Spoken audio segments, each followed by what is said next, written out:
Hey, everybody, and welcome back to the Ecom 80/20 podcast.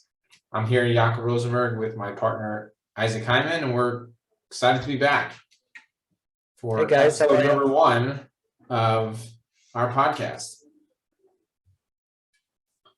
Isaac, what do we have on the agenda today?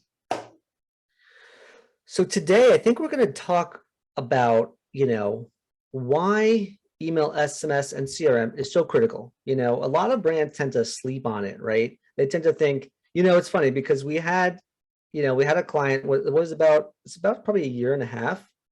We had this client and we had them on our list and we were prospecting them. What was it, like 3 years ago? Yeah. 3 years ago, we were prospecting. I think you know who I'm talking about. But 3 years ago, we were prospecting them, and they're like, no. I don't want to grow my e-commerce brand, or maybe they do, but they just didn't see us as potent enough. And eventually, we approached them and said, we noticed we're on your email list. Not getting anything personalized, not getting anything relevant to me.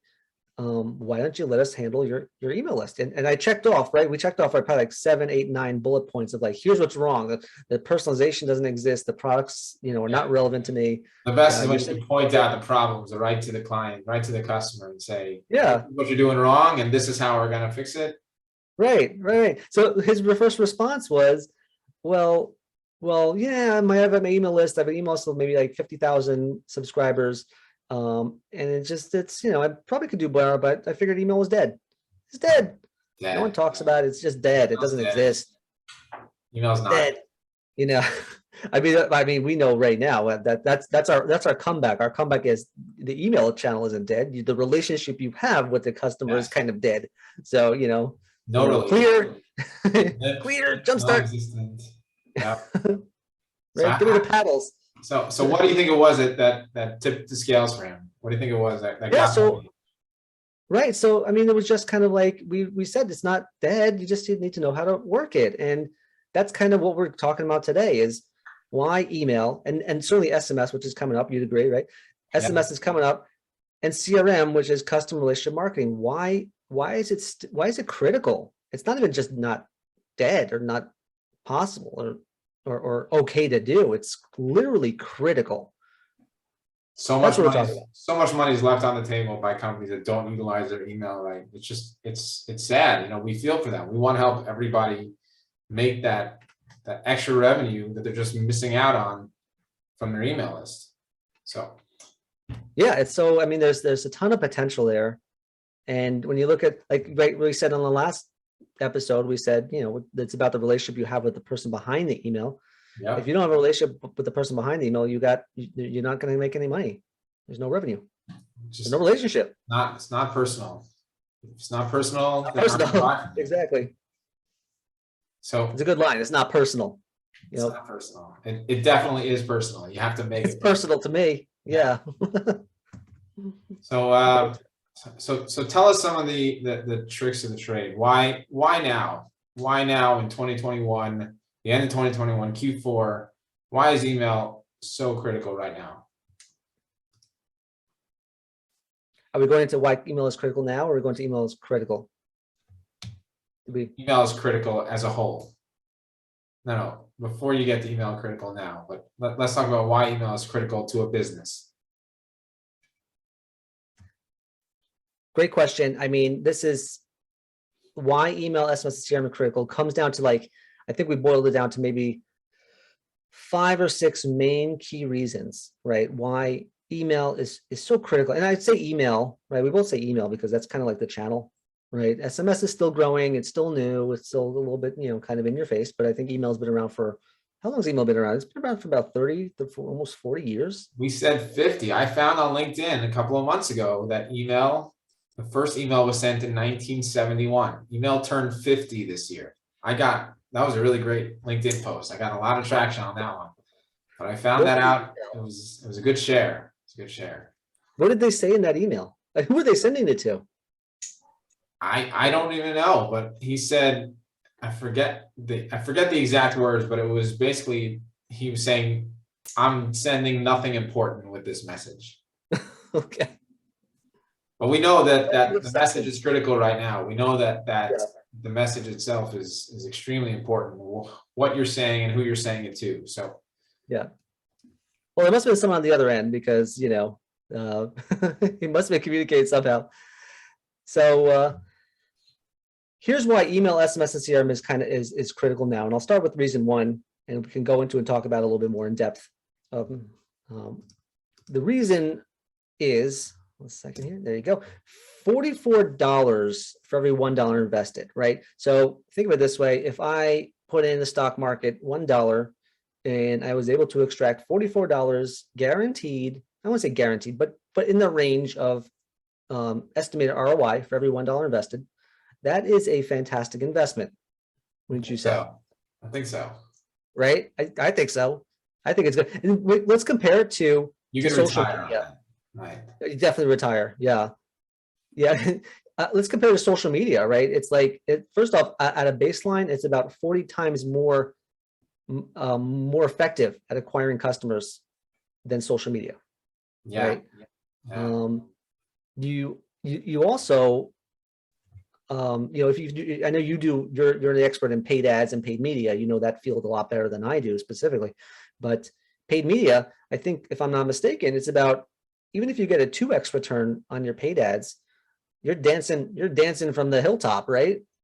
Yeah, 2, 3, around there. You're happy with that. You know, you put in $1, you get 2 back. Okay, do it again. Now put in 1. Now figure out how to get 3 back, 4 back. But you know, 44 back, 40 back. Yeah, that's dreamland. The highest, right? The highest ROI, and it's just everyone's using email, right? It's funny because everyone's just kind of like, you know, people say like they don't use email, right? Oh, email's good. Yeah. You How many know, times a day do you check your email? How many times? I mean, we check email, what, 20 times a day? 100. You check your email 100 times a day. 100 times a day. Wow. That is a fantastic, that's a stat, right? That's kind of like what you, I didn't make that up. No, that's a stat. wow.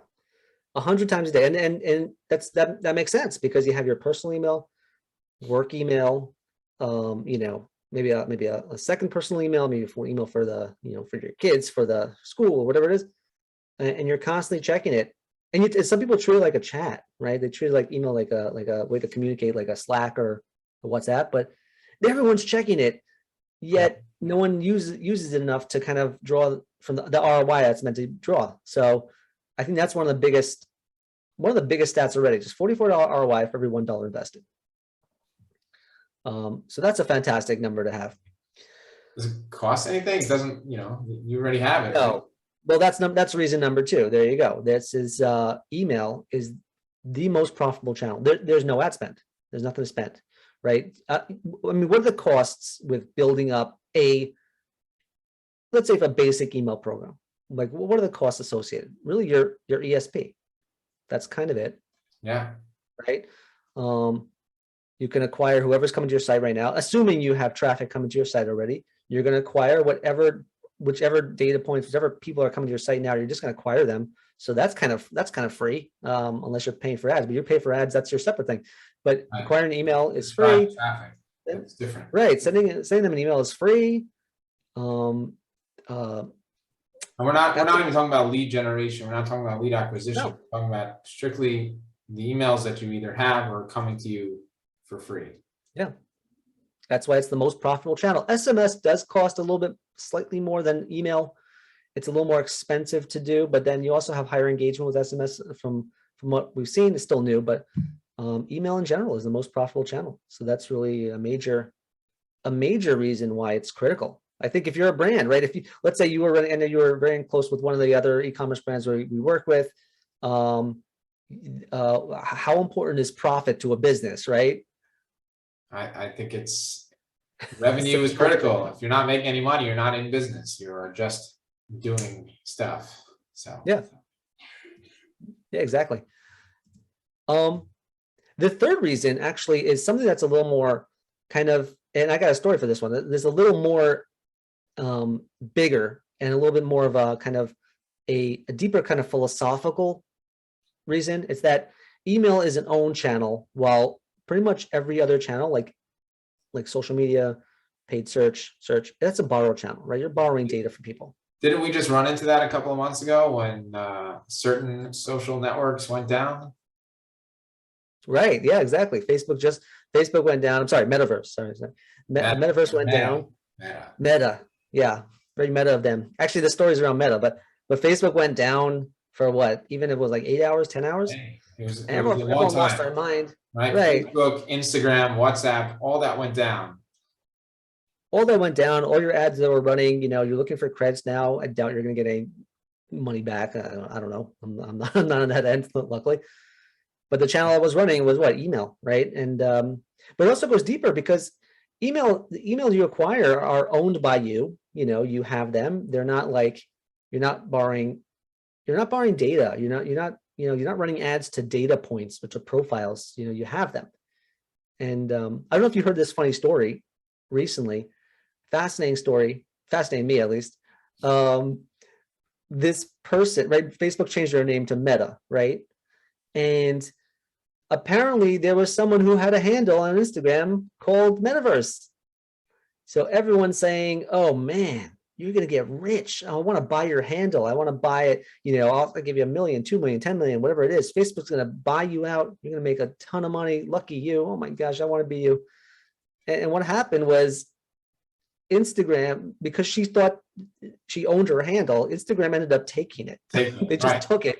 Didn't ask, just said it's ours now. Yeah, this profile is shut down. You cannot access your profile. You're masquerading as someone else, aka them. So That's I think crazy. that was just fat. Isn't that creepy? That's nuts. It took I believe she may have gotten it reinstated, but that was only at the behest of a New York Times article, and it just sheds light on the fact that do you really own your social media profile? Do you really own your Google rankings on ads? Do you really own your placement on SEO if Google changes their algorithm? Do you really own you're at the mercy of the social networks. You're at the mercy of the search engines. Yeah. The only thing you own is the data that you have stored somewhere. Yeah. You can always and it's first party data, if I'm not mistaken. It's first party data, right? The customer elects to give you their information. Right, we're not talking about buying email lists. We're talking about email real subscribers. Real subscribers, not renting email lists or borrowing them from someone else. Right, exactly. If someone submits their email or your phone number, right, it's a data point. Yeah. What's also fascinating, well, I guess that's the next reason we can talk about. Next reason is just it's the one customer centric channel, right? I mean, let's say someone needs to reach you, Jaco. Like, what would be the channel you prefer to be communicated on? Is it through your Facebook Messenger? Definitely not. No, I never check. Not you. Messenger. It's through handwritten sentiments for me. Right now, it's WhatsApp and email, and you need that. I need to have that. If I don't have it in my email, I'm not going to do it. It's like a to-do list for me. I hope you have inbox 0. I'm close. You're close. Okay, good. I always try. What inbox 100? It's got 2 zeros in there. Okay. Yeah. Nobody said anything about how many zeros. You just said 0. Right, there you go. Yeah, I'm definitely not inbox 0, but it's a good way to communicate. Obviously, everyone's getting more into Slack and actual chats, but overall, I mean, think of it like when you place an order. Let's say you place an order on Amazon or anywhere.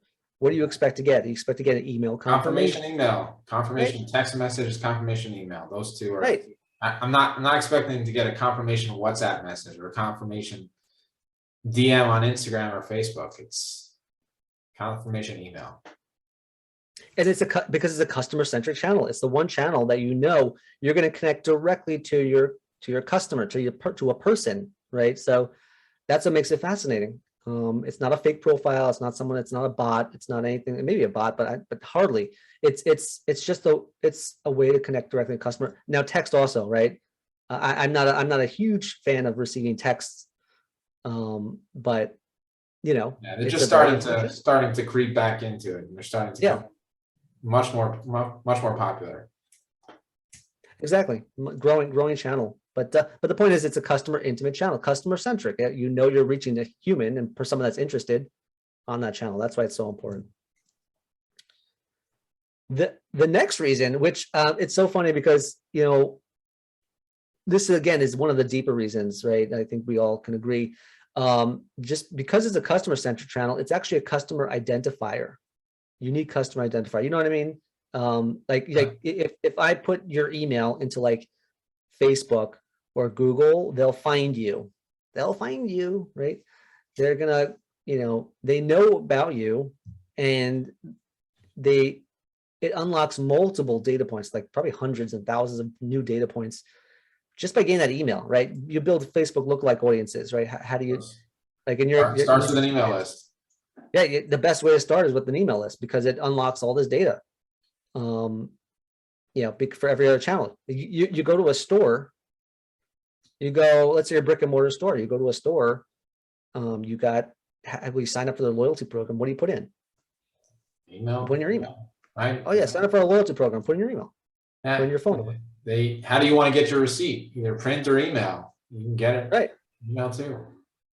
Print, email. I went to Walgreens, right? They changed their format. I think there used to be an email, but you put in your phone number every time you have a loyalty program. You go to the grocery, you put in your phone number or your email. And many people don't know why that is. They think like, oh, just to kind of like get your email address and market to you. And yeah, that's true. We want to get that. But it also pairs that in-store data with your online data, thereby making this kind of omni-channel approach that they can now surround you everywhere, in every store, in every location.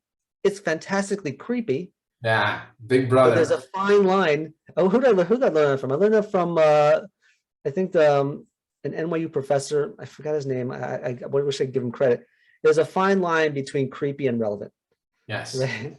So, right, you know what I mean? Like people can trade off a little creepy if it's super relevant, but that's what it is. That's what they're doing it. They pair your data in store with online, and all of a sudden now they have a better kind of marketing approach to you as a customer. Yep. That's fascinating, you know.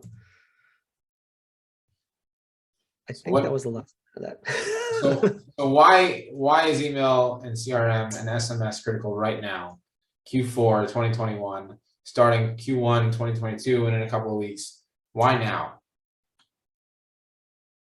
Yeah, that's the key part, right? Why is it like, okay, it's been around for a while. Everyone knows email. Everyone has, you probably, if you're you know, listening to this podcast and you're on our email list, you probably already have upwards of 10,000 emails, you know, more. So you kind of know that the channel exists. But why is it critical now is probably the most important part. And I think for e-commerce, I think the trend is like e-commerce has been blowing up ever since COVID, right? So that already is reason number one why it's critical now. COVID literally disrupted every possible buying pattern that we all thought, right? When COVID happened, where were you? Where did you shop? Nobody knows anything anymore. Yeah, we were shopping on Amazon. Amazon got disrupted with their shipping, and everything changed, right? No one was going out to the store anymore. No one was doing anything in person. Everything was online. Everything went right online. And the way that we thought of business and shopping just completely changed. Even grocery took off. So yeah, not something you would think, but picking up your groceries no longer became as easy as going to the store anymore. You couldn't go out. So that's exactly it. Yeah, our family was shopping at one supermarket, and they loved the market, and we used to go in all the time, you know, once a week or so. COVID hit. We can't go in. He literally can't go in, you know, and then there was restricted hours, and then yada yada. And where did we pivot to? We pivoted to the supermarket that had online ordering. You know, they had an online website, and you could order pretty easily, and it disrupted our traditional buying pattern.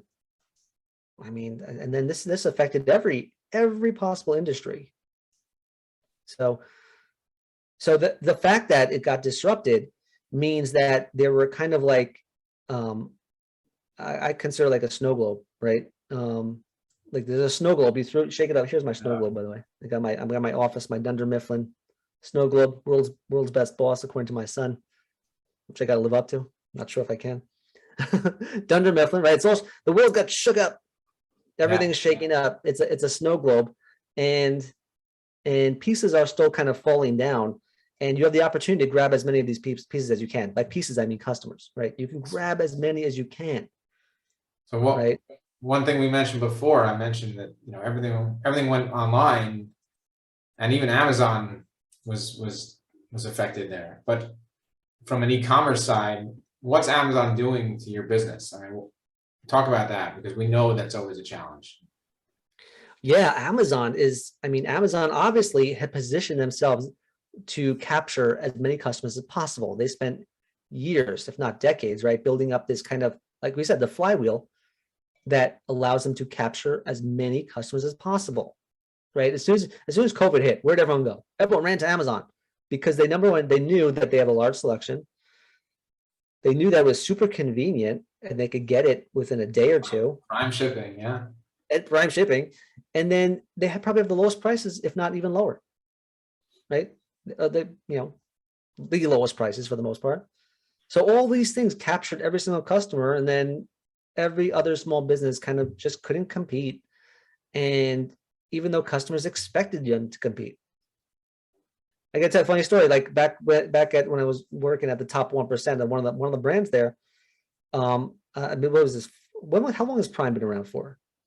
7 years? It's been a while. Yeah, probably 7, 8 years. 7 years? Yeah. I don't remember life before Prime. Yeah, there was no life before it. Exactly. Like, what was that life like? To wait for packages. Prime was there, and like, let's say when Prime came on and it was like 2-day shipping, it freaked every e-commerce brand out. They realized, oh my gosh, I have to reshape my entire infrastructure to compete with 2-day shipping. I got to get it out into my customers' hands in 2 days, because Amazon's doing it. Yeah. So the top brands were shaking in their boots. Right. Cost of shipping changed, the cost of everything changed because Amazon was doing it. Right. And customer expectation is just shot through the roof. And they're like, well, Amazon gets in 2 days, so kind of expect you to get it in 2 days. Otherwise, I'm not buying from you. Yeah, if I don't see something as being able to be delivered in two days at the most, I'll go to Amazon, even the brand that I know. And that it brings up the next point of, what are these brands even doing?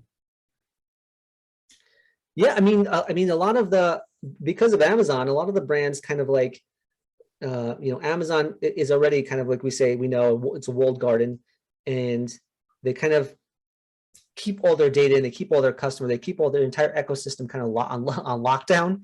So a lot of a lot of brands went direct to consumer. They said, you know what, we're not going to sell on Amazon. We're going to go straight to the consumer, go from the manufacturer to the customer, save them money, fulfill faster, build a better, brand loyalty. And they decided to go straight to the customer. What that means for most established businesses, though, is that there's a lot more competition now. If you take on top of that, remember we said and before, which is email is the customer-centric channel. These apps and a lot of direct-to-consumer brands are literally inserting themselves between you and the customer. I'll give an example, right? What's your favorite restaurant? What was one of your favorite restaurants in Israel or here or America? I really liked. I really liked I'm not a foodie, so I don't know. But go on. Yeah. The Teaneck Doghouse was one of my favorite places to go. Teaneck Doghouse. Yeah. Right, there you go. It's Teaneck Doghouse. You probably used to order from them directly and be like, I'll just call them up, order a, I guess, hot dog. Yeah, the chicken tenders and their wings. Your Stein chicken tenders. Yeah. I'll get that to go, or I'll come into the store. Now, what do most people do? DoorDash. Yeah. What happened? What happened there? Why don't we still call the Doghouse? Because that DoorDash inserted themselves right next to it. Easy to use. There you go. I have my options, and I could just go right into the app and do it there. They inserted themselves in. The Teaneck Doghouse lost the data. They lost that relationship, and now they're at the mercy of the apps. And that is why it's so critical to own your customer and own that relationship. Yeah, we had that with another one of our restaurant clients. We couldn't do the promotions we wanted to do because everything was on DoorDash. And in order to make the margins, prices had to change there in order to make it up. So, oh man, yeah, I haven't even mentioned margins. Yeah. Oh yeah. I forgot about that. By the way, they're taking a cut, right? Yeah, it's a nice little cut. It's more than a cut. It's like a slice. It's a slice. Yeah. And it's not just DoorDash. It's then there's Uber Eats, and then there's the Grubhub, and then there's this one, and then this one, and it's kind of death by a thousand cuts. So Slices. slices, death by a thousand slices. Yeah, they are for blood. I mean, they're great. Don't get me wrong. I love their apps, and they're very convenient. But I feel bad for the small business. You know, they're really struggling to kind of compete with that. Oh, and then they're competing against Amazon too. Right. So, And what about paid? How do people work with paid media? well, paid media. I'm sure you know. You're definitely the expert on the paid media side. Paid media is similar to, you know, I'm not an economics major, but I kind of know how supply and demand works. Paid media, the more people that want to advertise on Facebook and Google, the higher the prices get. So your keywords and your audiences are getting pricier and pricier. It's more expensive to reach them. And the more money you spend on paid media just erodes your margins. You know, you talked about profit last time, right? So it just erodes how much it costs you to acquire a customer. Your customer acquisition cost skyrockets. Yeah. And now before, when you were maybe breaking even with trying to acquire a new customer, now you may be losing money. So, right. So any focus on that, any focus on just acquiring new people all the time, instead of focusing on growing the ones you have, that's just not going to help you be successful now. Those days are over. And that's 80-20, right? That's 80-20. Yeah, 80-20. There you go. 80-20 rule. 20% of your customers will make you 80% of your revenue. right. It's almost a fact across all e-commerce brands from what I've seen. So don't spend the money trying to get new ones. Focus on the ones that you have already. Yeah. I mean, you still have to acquire new customers, but then but focus should be on your existing customers. That's what we see. Agreed. 100%. 100%. But do you want to talk about the number one reason? Right? We said there were 6 reasons. Isaac, what's number 6? What's number 1, if you will? What is the number 1 reason? The number 1 reason email, SMS, and CRM is so critical now is kind of what we said before, right? It actually costs 600 to 700% more to acquire a customer. Acquire a customer than keep a customer, right? So, like we said, it's much more expensive, right? It just becomes a lot more cost effective to just retain your existing customer. There's a 13% chance of converting a new prospect, while there's a 65% chance of converting an existing one. 52% difference. I'll take that. Yeah. Anytime. Yeah, exactly. You know, it's funny because a lot of brands also just, you know, kind of, I mean, you've seen this all the time, right? What are they doing? They're paying Google and Facebook to drive leads to them, right? Money. So much right. money. And then what do? They say, oh, well, when a customer leaves your website, just pay us more to retarget them. Okay. Well, Google and Facebook are getting very rich. Every year they're beating profit projections, and they're doing it because they're getting you to buy into the fact that get leads here, retarget them there, and then you get the customer, which is fine. I'm not saying it doesn't work, right? We use that. Look, we use that to help customers and clients get new leads and new customers. But, you know, ideally, we want them to focus on their existing customers. Why is that? Yeah, exactly. You know, existing customers trust more, they convert better, they grow faster, much more profitable, predictable. It's all about trust. Trust is huge because, you know, when you're talking about personalizing, you're talking about being the person on the other end. You have to build that trust. You have to, you know, they trust you because they bought from you already. So they're going to trust you to bring them a good product, good service, come back for more, and keep coming back for more. Yeah, and even if you messed up on their order or they broke some trust, you still have the means to kind of still develop a good relationship with them, right? Even if there's a bad breakup, what are you going to do? You're still going to text someone, send them an email, say, hey, miss you, you know, What do you get? What's the alternative? You got to run a Facebook ad to them? Come on, you have the tools to build a relationship, right? When's the last time you broke up with someone? Right? Then you've been married. What? How long? It's been a while. 17 years we're married. 17 years, right? 15 for me. So we know, like, it's just, you just can have that relationship with someone on a one-to-one level. It's better than kind of having someone else be the messenger for you. And hey, can you pass this over to my, the relationship I used to have and give them this message for me? Right? No, just tell them yourself. So it's about the relationship. So Yeah. And the way you keep them is, well, we both know that's what we do. Email, SMS, and CRM. Email, SMS, and CRM. CRM, build a customer relationship, right? awesome. Yeah, that nailed it. Well done. Great job. So that I hope it's was, informative. I hope this helps a lot of people just really think to themselves, why is it critical right now? Like now.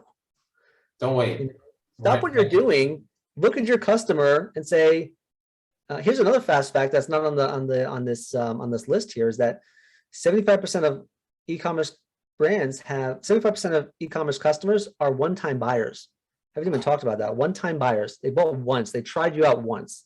We'll do another episode on that. We'll do another episode on that, but you got me started now. So like there's so much potential. Like if I were you to dive into it now, get that solved, and then you'll be a lot better off. Amazing. Great job. So that was episode 1 of our Ecom 80/20 podcast. Isaac really went deep into why email and CRM is critical right now. Don't wait, get started. Thanks for listening. We'll see you next time.